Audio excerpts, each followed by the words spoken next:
Hello everyone, thank you for being here today. My name is Saksham Arora and I'm excited to share our research on a new way to monitor blood sugar levels without the need for needles.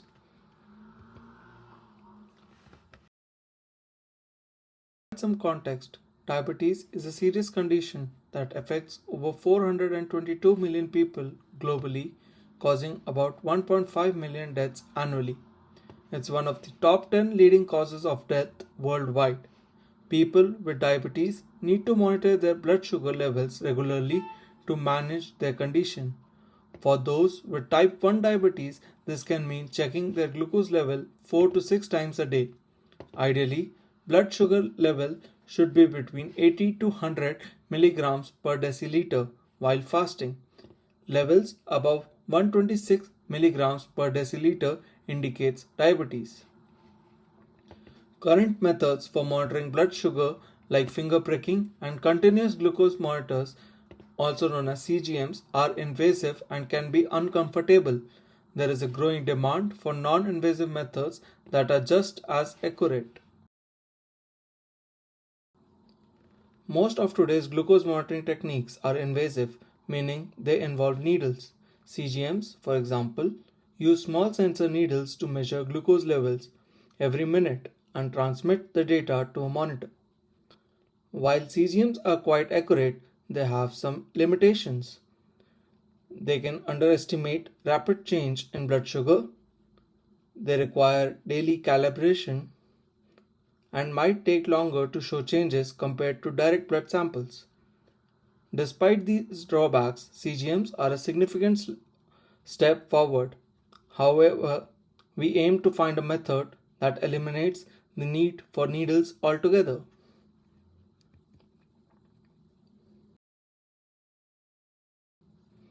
Our study's main goal is to explore whether there is a connection between permittivity and blood sugar levels. Permittivity is a property that measures how a material responds to an electric field. If we can establish a reliable connection, we might develop a non-invasive way to monitor blood sugar. This could be groundbreaking, not only for people with diabetes, but also for athletes, astronauts, and others who need continuous health monitoring.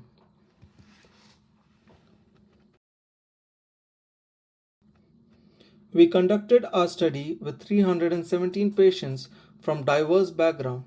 Our participants ranged in age from 20 to 90 years old and included a balanced mix of genders. We used two main tools for data collection: a standard glucometer for measuring blood sugar levels and a dielectric assessment kit, also known as DAC, to measure permittivity across a frequency range from 400 MHz to 11 GHz. The diversity of a sample helps ensure that our findings are broadly applicable.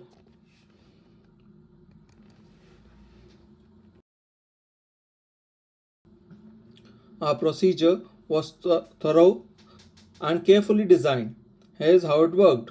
First, we ensured that both the subject and the researcher sanitized their hands and wore protective gear to maintain hygiene. We then calibrated our DAC probe using distilled water to ensure accuracy. During the testing phase, we conducted a prick test to measure blood sugar levels and took permittivity readings from the inner and outer wrists. We prioritized quick data acquisition to synchronize the glucose and permittivity measurements. If a subject experienced excessive bleeding or any other issues, we rescheduled or excluded their data to maintain the integrity of the study. After each test, we sanitized the probe and securely saved the permittivity readings.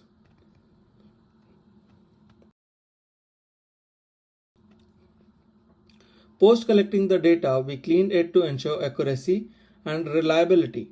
This left us with 280 observations for analysis. Using statistical methods, we found that the connection between permittivity and blood sugar level was very weak. Specifically, the multiple R value was 0.064, indicating almost no relationship, and the R square value was 0.004, meaning permittivity explains only 0.4% of the variation in blood sugar levels. These results suggest that permittivity alone might not be a reliable indicator of blood sugar levels.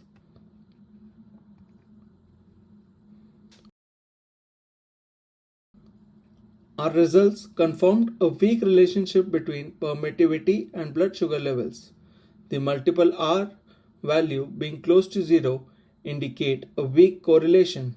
Similarly, the R-square value shows that permittivity accounts for only a tiny fraction of the variability in blood sugar levels. Further, statistical analysis showed that other factors not considered in the study might have a more significant impact on blood sugar levels.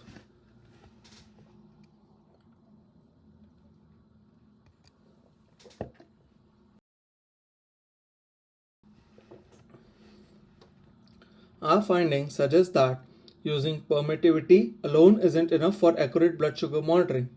There are likely other factors such as body fat percentage, blood pressure, and temperature that we need to consider. While there is a potential for non-invasive monitoring, we need a more comprehensive approach that looks at various factors together. This study includes a diverse group of participants, which strengthens the applicability of our results. However, the low predictive capability suggests that additional research is needed.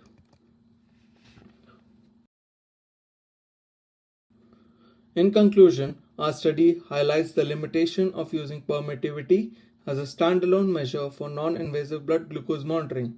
However, advancements in technology and a more comprehensive approach could lead to a more accurate and reliable non-invasive method. Future research should focus on integrating multiple physiological parameters to improve the precise on non-invasive glucose monitoring devices. This could significantly enhance the quality of life for people with diabetes and others who require continuous health monitoring. Thank you for being here today. I hope you found this presentation informative and thought-provoking. Have a great day.